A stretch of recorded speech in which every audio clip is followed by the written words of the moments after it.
Dad, what's wrong with the telly?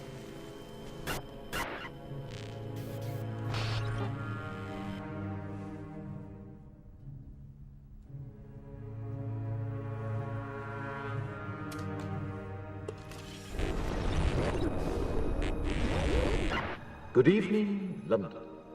Allow me first to apologize for this. The emergency channel! I do, like many of you, appreciate the comforts of the everyday routine, the security of the familiar, the tranquility of repetition. Bloody hell. I enjoy them as much as any bloke.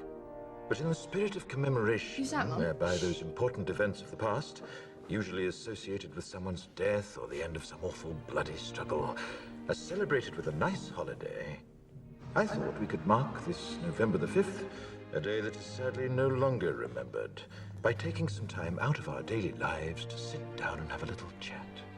There are, of course, those who do not want us to speak. Let me think, just let me I think. suspect even now, orders are being shouted into telephones, and men with guns will soon be on their way. It's Chancellor Sutler.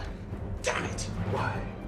Because while the truncheon may be used in lieu of conversation, words will always retain their power.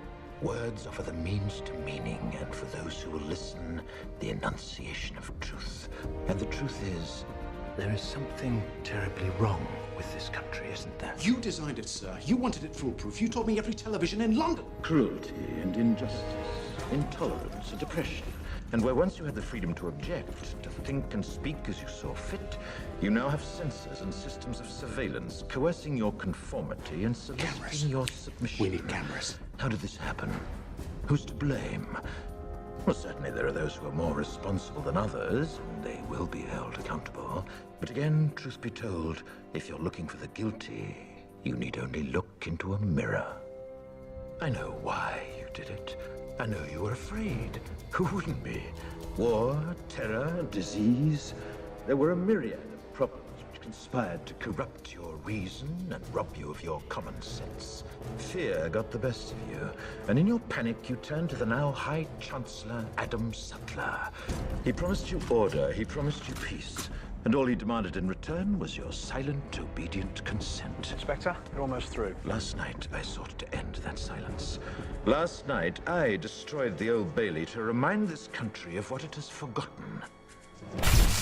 More than 400 years ago, a great citizen wished to embed the 5th of November forever in our memory.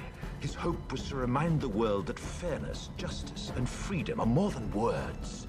They are perspectives. So if you've seen nothing, if the crimes of this government remain unknown to you, then I would suggest that you allow the 5th of November to pass unmarked. But if you see what I see, if you feel as I feel, and if you would seek as I seek, then I ask you to stand beside me 1 year from tonight, outside the gates of Parliament. And together we shall give them a 5th of November that shall never, ever be forgotten.